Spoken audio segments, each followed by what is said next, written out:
Assalamualaikum warahmatullahi wabarakatuh. Perkenalkan, nama saya Nur Azlina dengan NIM 2503010099.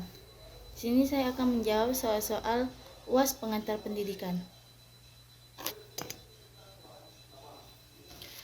Soal yang pertama, implikasi pandangan.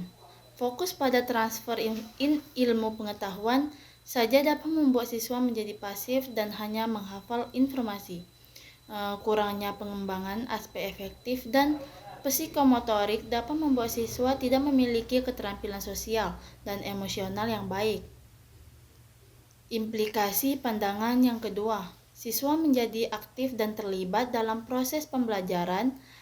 Pengembangan aspek efektif dan psikomotorik dapat membuat siswa memiliki keterampilan sosial dan emosional yang baik. Terus soal yang kedua, faktor-faktor struktural dan kultural yang menyebabkan kesenjangan antara tujuan pendidikan nasional dan realitas pendidikan di Indonesia. Kurangnya sumber daya dan infrastruktur pendidikan, kurikulum yang terlalu padat dan tidak relevan dengan kebutuhan siswa, gaya mengajar yang tidak efektif dan tidak menarik. Contoh konkret, di beberapa daerah sekolah masih kekurangan guru dan fasilitas belajar. Kurikulum yang terlalu fokus pada ujian nasional membuat siswa tidak memiliki kesempatan untuk mengembangkan keterampilan praktis. Terus soal yang ketiga, pendidikan dapat berperan sebagai yang pertama, agen perubahan sosial. Pendidikan dapat mengubah pola pikir dan perilaku masyarakat sehingga dapat membawa perubahan sosial. Dan yang kedua, reproduksi sosial. Pendidikan dapat mempertahankan status quo dan memperkuat struktur yang ada.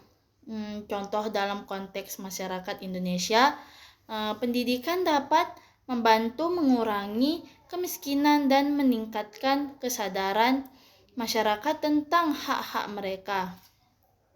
Namun, pendidikan juga dapat memperkuat kesenjangan sosial jika tidak diakses secara merata oleh semua lapisan masyarakat. Soal yang keempat, peran masing-masing lingkungan pendidikan.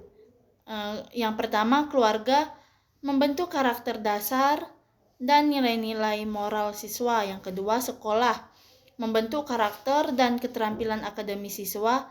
Yang ketiga, masyarakat membentuk karakter dan keterampilan sosial siswa. Jika salah satu lingkungan tidak berfungsi secara optimal, maka karakter siswa dapat berpengaruh secara negatif. Soal yang kelima atau yang terakhir, dampak perubahan kurikulum yang terlalu sering. Yang pertama, guru harus terus-menerus menyesuaikan diri dengan kurikulum baru sehingga dapat menyebabkan kelelahan dan kebingungan. Terus yang kedua, peserta didik. Siswa dapat mengalami kesulitan menyesuaikan diri dengan kurikulum baru sehingga dapat mempengaruhi prestasi akademis mereka. Ada juga yang ketiga, mutu pendidikan. Perubahan kurikulum yang terlalu sering dapat membuat mutu pendidikan menjadi tidak stabil dan tidak konsisten.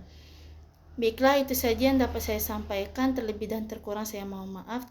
Terima kasih.